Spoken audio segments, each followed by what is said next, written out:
Hello dear students and friends, welcome back in my YouTube channel HP teaching track. Students, हमारा biology का दूसरा chapter चल रहा है और आज हम उसका लेक्चर नंबर 2.2 लेने वाले हैं, यानी दूसरा लेक्चर लेने वाले हैं। और जिसने पहला लेक्चर नहीं देखा है वो जाकर देख लें, डिस्क्रिप्शन में उसकी लिंक मिल जाएगी। ठीक है, तो पहले हम इस चैप्टर में भी कोई रिवीजन करेंगे कि हमने पिछले लेक्चर में क्या कवर किया था और आज हम क्या पढ़ने वाले हैं। ठीक है, तो without wasting time let's start the chapter. चलिए, पहली स्लाइड आपके सामने ये ओपन हो चुकी है। इसमें आपको बताया गया था कुछ कीज पॉइंट थे, तेजी से नजर डाल लीजिए। इसमें बताया गया था कि मानव एक लिंगी होता है, ह्यूमन में गैमेट्स बनते हैं, यानी मानव में यौवन आरंभ कब शुरू होता है, और मानव जो होता है वो विविपेरस होता है, यानी सीधे तौर पर बच्चों को जन्म देता है, और इसमें केवल सेक्सुअल रिप्रोडक्शन ही पाया जाता है। तो पहली स्लाइड में हमने ये देखा। उसके बाद दूसरी स्लाइड ये है, इसमें प्रोसेस के स्टेप दिखाए गए थे, कौन कौन से स्टेप आते हैं, और आज हम यही पढ़ने वाले हैं। ठीक है, आज का टॉपिक ही हमारा ये है। तीसरा पेज पे नजर डाल लीजिए। इसमें हमने पहले डिस्कस किया था नर जनन तंत्र और मादा जनन तंत्र, यानी कि जनन से संबंधित अंगों के और उसके भाव के बारे में हमने डिस्कस किया था। और ये बहुत जरूरी है 10th क्लास के लिए भी, 12th क्लास के लिए भी। ठीक है, क्योंकि ये आपका डायग्राम बहुत इंपॉर्टेंट है। इसके डायग्राम पूछे जाते हैं आपसे, इस तरीके से पूछते हैं आपसे कि नर जनन तंत्र या मादा जनन तंत्र का नामांकित चित्र बनाइए। Draw a level diagram male reproductive organ और फीमेल रिप्रोडक्टिव ऑर्गन। तो इनके ड्रा लेवल डायग्राम भी आते हैं, नामांकित चित्र के तौर पर क्वेश्चन पूछे जाते हैं आपसे। इनके डायग्राम काफी इंपॉर्टेंट है, यानी ये वाले टॉपिक आपके दोनों क्लास के लिए इंपॉर्टेंट है। तो इसमें हमने देखा था ये नर जनन तंत्र का डायग्राम था आपका, ये इसके पार्ट्स थे। ठीक है, 2 स्लाइडों में हमने इसको कवर किया था। फिर 2 स्लाइडों में मादा वाले जनन अंगों के बारे में हमने पढ़ा था। ठीक है, ये मादा जनन तंत्र वाला सिस्टम आ गया आपका, ये भी 2 स्लाइड में हमने कवर किया था। उसके बाद हमने डिस्कस किया था कि यौवन आरंभ बालिकाओं में कब शुरू होता है और बालकों में, यानी कि मेल में कब शुरू होता है और फीमेल में कब शुरू होता है, और वो कौन कौन से कैरेक्टर हैं जिनके बेस पर हम मेल और फीमेल को डिटरमाइन कर सकते हैं, पहचान सकते हैं। इन्हीं को हम कहते हैं गोल्ड अक्षर। तो गोल्ड अक्षर वो अक्षर होते हैं जिनके आधार पर हम स्त्री और पुरुष की पहचान करते हैं। आप डिस्कस कर देख सकते हैं इसको स्टॉप करके, या पिछला लेक्चर आप देख सकते हैं। ये स्त्री का आ गया, फीमेल में गोल्ड अक्षर पढ़े थे हमने। और आज का हमारा टॉपिक ये है। चलिए, आज जो हम डिस्कस करने वाले हैं उसकी स्लाइड आपके सामने ओपन हो चुकी है। ये प्रोसेस के स्टेप है, क्योंकि आज हम पढ़ने वाले हैं लैंगिक जनन की प्रोसेस। उसमें पहला स्टेप आता है गैमेटोजेनेसिस, यानी पहले बनते हैं आपके गैमेट्स।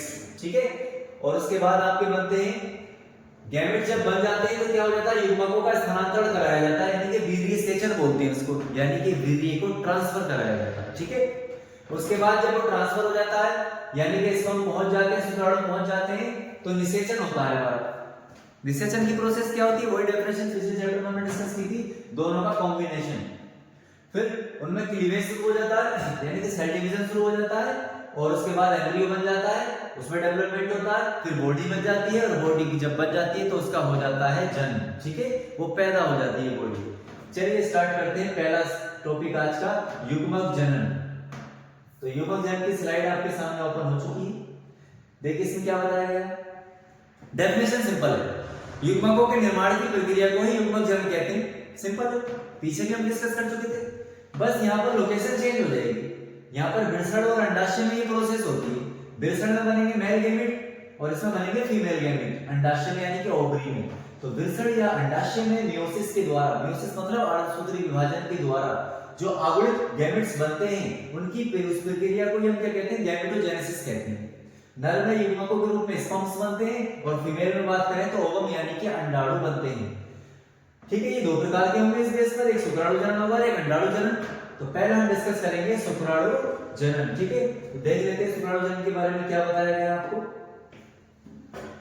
शुक्राणु जनन, तो शुक्राणु जनन की जो प्रोसेस है आपकी वो 2 स्टेप में होने वाली है। पहले स्टेप में क्या होता है, कह रहे हैं वृषण में शुक्राणुओं के निर्माण की प्रक्रिया को ही शुक्राणु जनन कहते हैं, और ये प्रक्रिया लैंगिक हार्मोन द्वारा प्रभावित होती है। शुक्र जनन प्रक्रिया को 2 चरणों में बांटा जाता है। पहले में क्या होता है, जनन कोशिकाओं से स्पर्मेटिड बनेंगे। जनन कोशिकाएं किसे कह रहे हैं, जिससे स्पर्म्स बनेंगे, मदर सेल स्पर्मेटिड बनते हैं, और फिर स्पर्मेटिड किस में कन्वर्ट हो जाते हैं, स्पर्म्स में, यानी कि शुक्राणु में कन्वर्ट हो जाते हैं। तो जनन, अच्छा ये पूरी प्रोसेस कहलाती है आपकी शुक्राणु जनन, यानी कि स्पर्मेटोजेनेसिस। और सिर्फ ये सेकंड जो स्टेप है ये आपका कहलाता है स्पर्मियोजेनेसिस, यानी कि इसको हम हिंदी में कह सकते हैं शुक्र जनन। तो शुक्राणु जनन और शुक्र जनन में थोड़ा सा फर्क होता है। शुक्र जनन एक लास्ट का स्टेप है और शुक्राणु जनन ऑल ओवर द प्रोसेस। चलिए स्टार्ट करते हैं। जो जनन कोशिकाओं से स्पर्मेटिड बनेंगे पहले, और ये स्पर्मेटिड बनने की जो प्रक्रिया है 3 पदों में पूर्ण होगी, 3 फेजेस में, 3 स्टेजेस में आपकी पूरी होने वाली है। पहला स्टेप आपका आता है गुणन अवस्था, दूसरा आता है वृद्धि अवस्था और तीसरा आएगा परिपक्व अवस्था यानी परिपक्वन अवस्था यानी मैच्योरेशन स्टेज। गुणन अवस्था में क्या होता है आपका, जो जनन कोशिका है वो मल्टीपल सेल्स में डिवाइड हो जाती है, 1 से 2, 2 से 4। फिर क्या होता है, वो डिवाइड होने के बाद वो वृद्धि करते हैं न्यूट्रिशन लेकर, और वृद्धि करने के बाद जो है वो स्पर्मेटिड का निर्माण कर देते हैं और स्पर्मेटिड से बन जाते हैं शुक्राणु। तो डिस्कस कर लेते हैं। देखिए गुणन अवस्था, अभी चार्ट भी होगा, आगे हम चार्ट्स को डिस्कस करेंगे। देखिए चार्ट में नजर मार लीजिए। देखिए ये है आपका चार्ट, ये है आपकी जनन कोशिकाएं, मदर सेल। मदर सेल 1 से 2 बनेगी अर्धसूत्री विभाजन द्वारा, फिर 2 से 4 हो जाएंगी। तो ये हो गई मल्टीप्लिकेशन फेज हो गई पहले स्टेज। फिर ग्रोथ स्टेज आ जाएगी, इसका साइज थोड़ा बढ़ जाएगा न्यूट्रिशन लेकर। फिर इसमें होगा समसूत्री विभाजन, ये फिर से डिवाइड हो जाएगी सिंगल न्यूक्लियस यानी आवृत कोशिकाओं में, और फिर आवृत कोशिकाएं कितनी बनेंगी 4, और ये किसमें कन्वर्ट हो जाएंगी, फिर पहले स्पर्मेटिड बनाएंगी, फिर स्पर्मेटिड से पूंछ निकलने लगेगी टेल, तो उसको हम बोलेंगे स्पर्मेटोजोआ यानी कि कच्चे शुक्राणु, और फिर यही कन्वर्ट हो जाते हैं आपके मैच्योर शुक्राणु। चलिए पहले हम तीनों स्टेज के बारे में जान लेते हैं। गुणन अवस्था, शुक्र जनन नलिकाओं की जनन एपिथेलियम की कोशिकाओं में समसूत्री विभाजन द्वारा शुक्राणु जन कोशिका जो होती है वो स्पर्मेटोगोनिया का निर्माण करती है। यानी यहाँ पर क्या बनेंगे आपके, पहले स्पर्मेटोगोनिया बनेंगे। क्या बनेंगे आपके, स्पर्मेटोगोनिया, ठीक है। फिर वो स्पर्मेटोगोनिया बन जाएंगे आपके, फिर स्टेज हो जाएगी आपकी वृद्धि अवस्था, यानी वो ये इसमें 1 से 4, 1 से जो है 2, 2 से 4 इस तरीके से मल्टीपल हो जाएंगे। फिर क्या होगा, वृद्धि अवस्था में जो शुक्राणुजन कोशिकाओं में पोषक पदार्थों के संचित हो जाते हैं। यहाँ पर क्या हो जाता है, कुछ न्यूट्रिशन संचित हो जाता है, कुछ न्यूट्रिशन या पोषक पदार्थ बन जाते हैं, उनको जो है ये एब्जॉर्ब करके क्या है साइज बढ़ जाता है, इनका वृद्धि हो जाती है, और इन कोशिकाओं को प्राथमिक स्पर्मेटोसाइट्स कहते हैं। अब जो सेल्स बन के आएंगी वृद्धि अवस्था में उनको हम बोलेंगे प्राइमरी स्पर्मेटोसाइट यानी कि प्राथमिक स्पर्मेटोसाइट। चलिए आगे आ जाइए। फिर स्टार्ट हो जाती है हमारी परिपक्व अवस्था, यानी अब ये सेल्स जो बनी है स्पर्मेटोसाइट से परिपक्व होगी। तो प्राथमिक स्पर्मेटोसाइट से अर्धसूत्री विभाजन होता है, यानी पहला अर्धसूत्री विभाजन होगा, ये आपकी प्राइमरी, ठीक है। चार्ट को अच्छे से समझ लीजिए। पहले में क्या हुआ, मल्टीपल हुई है, ये पहली स्टेज आ गई आपकी। फिर क्या हुआ, इससे आपकी 4 बन गई, और फिर जो है दूसरी स्टेज चालू होगी, यहाँ पर न्यूट्रिशन बन जाता है, और ये कुछ न्यूट्रिशन लेकर जो थोड़ी लार्ज हो जाती है, इसको हम कहते हैं प्राइमरी oocyte।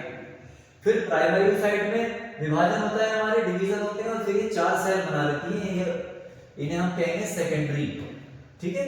और उसके बाद जो 4 सेल बनेंगे इनको हम कहेंगे स्पर्मेटिड्स, यानी नाम का ही फर्क है, चीजें सब बनेगी। फिर लास्ट में जब इनमें ये फिलामेंट बन जाएगा तो फिर इनको हम कहते हैं स्पर्मेटोजोआ, और यही आपका आगे चल के बनाएंगे स्पर्म। तो ये हो गई आपकी नर युग्मक जन्म की प्रक्रिया, यानी शुक्राणु जन्म की प्रक्रिया पूरी। आगे बढ़ते हैं। ये बहुत सिंपल और शॉर्ट नोट्स हैं आपके, क्योंकि आपका बोर्ड बहुत ही नजदीक है, ये क्विक रिवीजन के तौर पर है आप, ताकि आपको ज्यादा दिक्कत ना पड़े और क्वेश्चन आपका अधूरा भी ना रहे, इस हिसाब से ये सेट किए गए हैं, ठीक है। बाकी तो बहुत डिटेल में है टॉपिक्स, बहुत कॉम्प्लिकेटेड टॉपिक्स हैं, लेकिन आपके लिए इजी बनाए गए हैं। अब हम पढ़ेंगे मादा युग्मक जन्म की प्रक्रिया, यानी कि अंडजन्म, जिसको हम बोलते हैं oogenesis।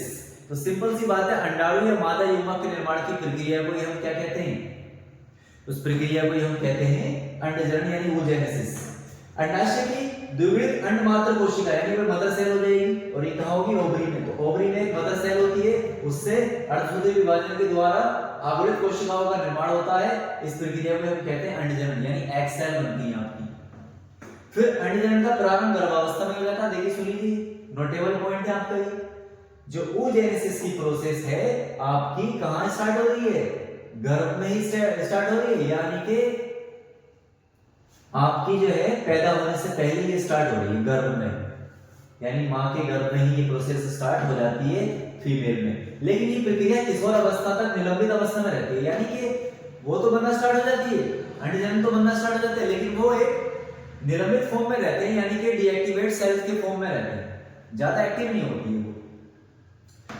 अंडजनन कोशिका प्रेरक हार्मोन्स, यहाँ पर कुछ हार्मोन जो एक्टिव हो जाते हैं, एक होता है एफएसएच हार्मोन और एक एलएचएस हार्मोन होता है, तथा अंडाशय से स्रावित एस्ट्रोजन और प्रोजेस्टेरोन के नियंत्रण में होता है। यानी कुछ हार्मोन होते हैं, ये जो प्रोसेस है कुछ हार्मोन्स के कंट्रोल में होती है।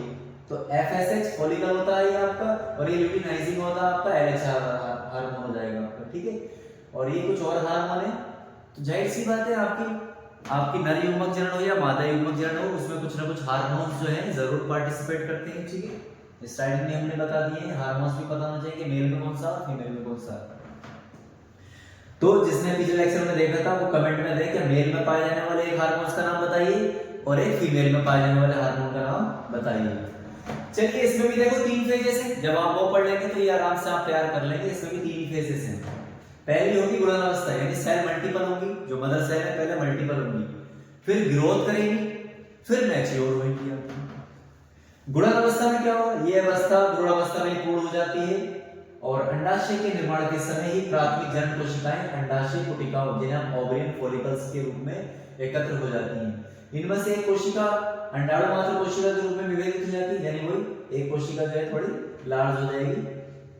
फिर होगी वृद्धि अवस्था, ये प्रवस्था बहुत लंबी होती है। भ्रूण अवस्था से प्रारंभ होकर ये प्रवस्था लैंगिक परिपक्वता के पश्चात, जब तक उस पुटिका में विशेष, ये पुटिका है आपका, विशेष से परिपक्व होने की अवस्था नहीं आ जाती, तब तक ये वृद्धि अवस्था में बनी रहती है। यानी ये थोड़ी लंबी चलती है, काफी लंबे टाइम तक चलती है वृद्धि अवस्था आपकी। फिर आ जाती है परिपक्व अवस्था, यानी मैच्योरेशन फेज। ये स्टेज आपकी कहां होती है, 11 से 13। तो हम इसका मतलब समझ सकते हैं, जब भ्रूण से स्टार्ट होती है तो 10-11 साल तक ये में जो है ग्रोथ होती रहती है उनकी, यानी वो स्टार्टिंग में बंद हो गए, लेकिन उनकी ग्रोथ होने में काफी टाइम लगता है।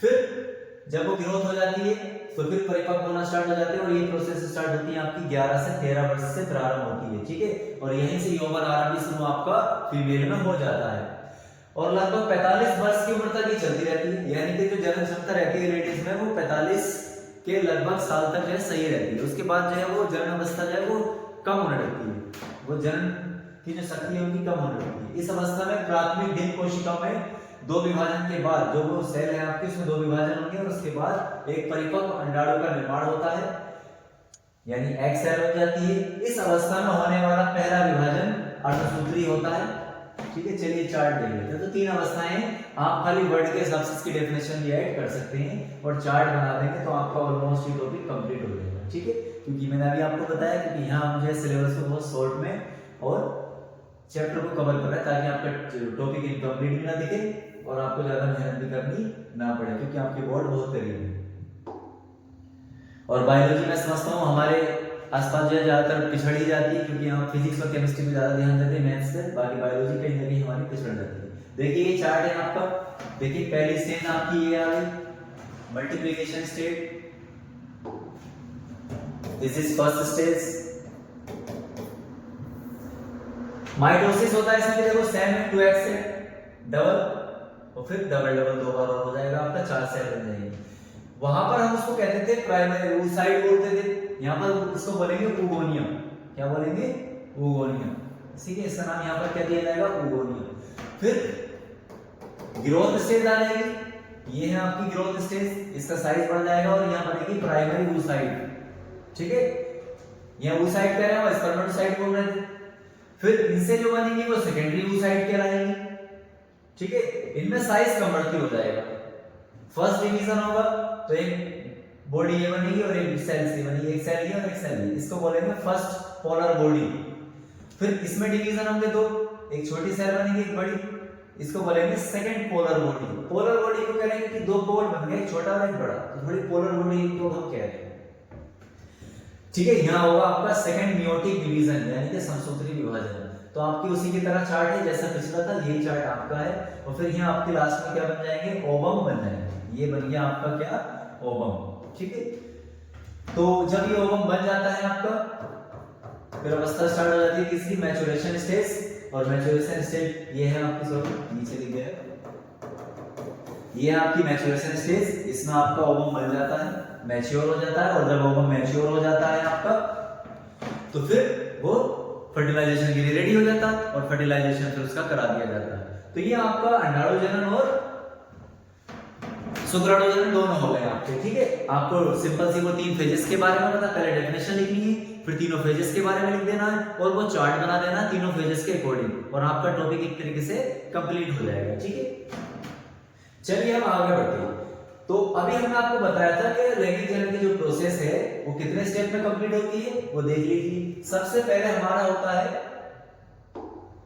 युग्मक जनन, यानी कि गैमेटोजेनेसिस, जो कि हमारा कंप्लीट हो गया, दोनों गैमेट बन गए, मेल और फीमेल। अब जब गैमेट बन जाते हैं तो क्या होता है, युग्मकों का स्थानांतरण हो जाता है, यानी कि वीर्य सेचन, गैमेट ट्रांसफर कराया जाएगा, और उसकी कोई प्रोसेस अलग से टेक्निकली नहीं है, वो सिर्फ एक फिजिकल रिलेशन से हो जाती है हमारी, तो उसके बारे में डिटेल्स में आपसे पूछा भी नहीं जाता है, ठीक। एक लाइन के तौर पर आप बता देंगे, जब युग्मक बन जाते हैं तो फिजिकल रिलेशन के द्वारा, यानी शारीरिक संबंध के द्वारा, शिश्न की सहायता से, यानी कि पेनिस की सहायता से वीर्य को कहां पहुंचा दिया जाता है, योनि में प्रवेश करा दिया जाता है और गर्भाशय में पहुंचा दिया जाता है, और गर्भाशय में पहुंचकर वहां पर फर्टिलाइजेशन की प्रोसेस हो जाती है। यानी कि जब ट्रांसफर हो चुका है, गैमेट्स यानी स्पर्म्स पहुंच चुके हैं ओवम के पास, फिर उसके बाद स्टार्ट होगी प्रोसेस निषेचन। तो चलिए निषेचन की प्रोसेस हम पढ़ेंगे और डिस्कस करेंगे, उसके बाद ये लेक्चर और लेंगे हम, और उसमें बाकी के जो बचे हुए टॉपिक हैं वो कवर करेंगे, कुछ एक्स्ट्रा छोटे मोटे क्वेश्चन भी हम डिस्कस करेंगे, ठीक है। चलिए स्टार्ट करते हैं। देखिए लास्ट स्लाइड देख लीजिए आज की। मैंने सिर्फ डायग्राम ही लिया क्योंकि थ्योरी हमने निषेचन की पिछले चैप्टर में भी पढ़ाई थी फूल वाले में, तो वही होगी सेम, बस एक तो नाम चेंज हो जाएगा, सेल का नाम थोड़ा सा बदल जाएगा, ठीक है। देखिए इसमें क्या दिखाया गया है, ये आपका है अंडाणु, क्या है आपका ये अंडाणु है, यानी ओवम, एग सेल है ये आपकी, मादा युग्मक है, कुछ भी कह लीजिए, मेल गैमेट है, बहुत सारे नाम है इसके।